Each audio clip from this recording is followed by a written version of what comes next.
সবাইকে বকরা ঈদের ঈদ মোবারক। হ্যাঁ আমি জানি অনেকেই বলবে ঈদ তো চলে গিয়েছে, তবুও তোমাদের কাছে যেহেতু এই বকরা ঈদের ব্লগ শেয়ার করছি তাই জন্য এখনই তোমাদেরকে ঈদ মোবারক জানিয়ে দিলাম। বকরা ঈদের সকাল দিকে কিন্তু তেমন একটা কাজ থাকে না, কাজটা স্টার্ট হয় দুপুরের পর থেকে, অর্থাৎ 4টে-5টার দিক থেকে। তো এখন কিন্তু ঘড়িতে 4টে থেকে 4:30টার মতো বাজে, আর আমি আদা রসুন করতে বসেছি, কারণ চুড়িদারের সেলাইয়ের কাজের জন্য আমি আদা রসুনটা আগাম করে রাখতে পারিনি, যেটা ঈদের দিনকে ফাঁকা সময় বসে করে নিলাম। ওটা পেস্ট করব, তবে তার আগে সন্ধ্যেবেলা একটু নাস্তা করব।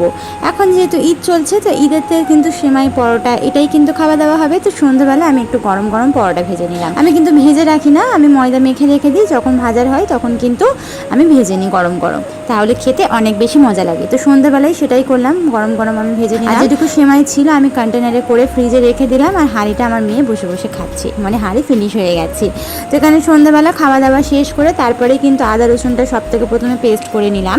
তারপরে যেটুকু গরুর মাংস আমি পেয়েছিলাম সেটা আমাদের পাড়া থেকে বা আমার বাবার বাড়ি থেকে, তো সেটা কিন্তু আমি কাটতে বসবো নাস্তা করার পরেই। তো স্বভাবতই আমার দিদির বাড়ি থেকেই কিন্তু অনেকটা পরিমাণে গরুর মাংস, আর সেই সাথে কিন্তু অনেকটা পরিমাণে জোগাড় দেওয়া হয়, সেটা কালকে দেবে, মানে ঈদের পরের দিনকে। তো সেই ব্লগটা তোমরা কাল বা পরশু পাবে। এটা ঈদের দিনকে তেমন একটা কিন্তু আমি জোগাড় আজকেরে পাইনি, কালকেরই পাবো। তো সেটাই কালকেরে পরিষ্কার করবো। আজকের শুধুমাত্র এই গরুর মাংসটুকুই আমি পেয়েছিলাম, তো সেটাকেই বেছে কুটে ভালোভাবে ধুয়ে নিয়ে আমি জাল করে নেবো। তো সত্যি কথা বলতে রোজার ঈদটা অনেক মজার কাটলেও বকরা ঈদটা কিন্তু আমাদের প্রত্যেকটা গৃহিণীর কাছে অনেক বেশি খাটনির।